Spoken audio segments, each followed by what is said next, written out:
Steve Bannon, thanks so much for coming on.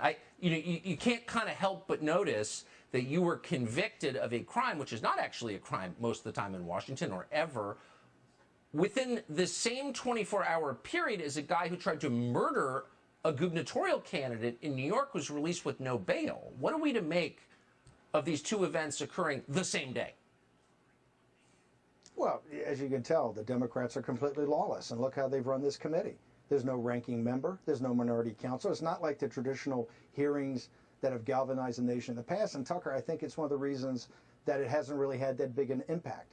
You know, when they interviewed the people on the trial, I think almost all the working class people didn't even know what was going on. Your show with people like Darren Beattie and Revolver and Raheem, you've done actually more original reporting on what we've got to get to the bottom to. Look, we need a commission or a committee on January 6th. It's got to be with the new Congress, with Republicans in charge, and we've got to get to the bottom of the intelligence failures, FBI involvement, DHS involvement, the intelligence services, what happened to the Pentagon and the National Guard, all of this, Ashley Babbitt, all of this, we have to get to the bottom of it. And people are going to get to the bottom of it, even to the fact of some of the testimony that was given by staffers in my trial. You know, we wanted decision makers to come over and actually go on record under oath and say exactly what happened here, and they wouldn't. Well, they hid behind a privilege, of which they wouldn't allow me to. The judge at the time narrowcast us on the executive privilege issue. I mean, I've spent my whole life in Washington. I see a lot of acrimonious debates, but the idea you would send someone to prison because you don't like his political views. There's no allegation that you organized January 6th or were there, stormed the Capitol. It's fully insane. They don't like your politics.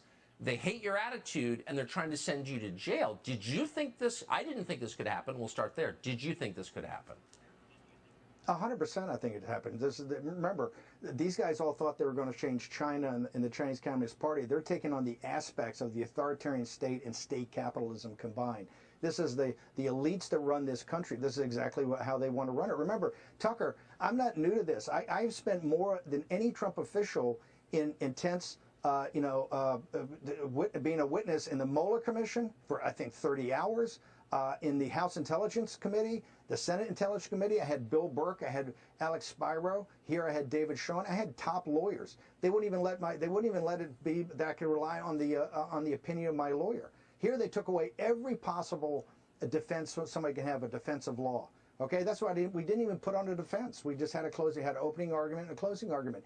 Tucker, this is where they're going. I mean, you documented better than anybody, but no, people have to understand this is just one fight in an entire process, and that's why it's absolutely incumbent that Liz Cheney's defeated in a couple of weeks in Wyoming by the Republican Party and by conservatives and by Maga. And then later, we've already got Kinzinger out. We got another member of the committee I think is already retired. We got to defeat Loria. But we must have a sweeping victory in the House. And then Republicans have to have the stones to put on a real hearing. And by the way, let the Democrats have a ranking member, let them have a counsel, and just get to it. If you look at what Darren Beattie's done on your show alone, it's outrageous what the public doesn't know about this.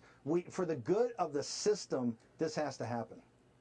But in the meantime, you've just been convicted. I mean, how do you feel about going to jail? Are you confident you would be safe there, for example? First off, if I go to jail, I go to jail. I will never back off a second. Look, I spent 8 years as a naval officer. I've committed my life to this program to get this done.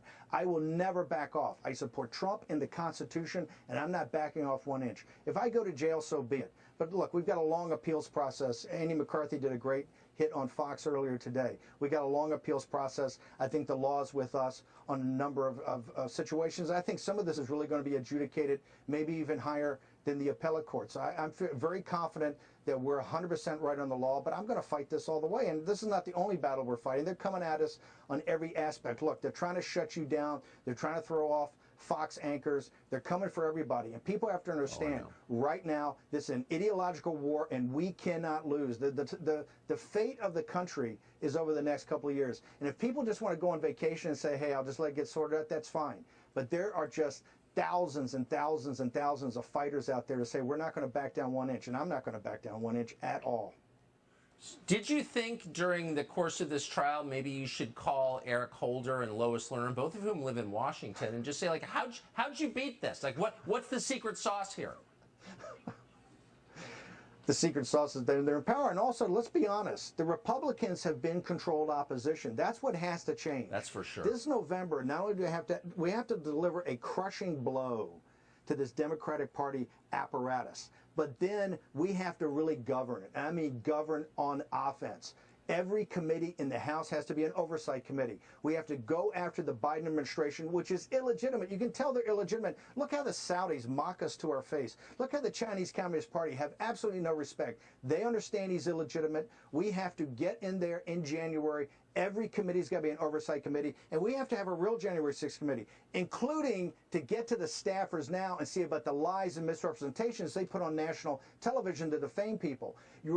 I would tell the January 6th staff right now, preserve your documents, because there's going to be a real committee, and this is going to be backed by Republican grassroots voters and Maga to say, we want to get to the bottom of this for the good of the nation. We have to know everything that went on, all the intelligence reports, exactly what went on, what was Wray's involvement, what was FBI asset involvement. I mean, just stuff. Look, just go to Revolver and see Darren Beattie on your specials, and when he's on the Tucker Carlson show. Right there alone leads you to all types of inquiry we have to get to the bottom to.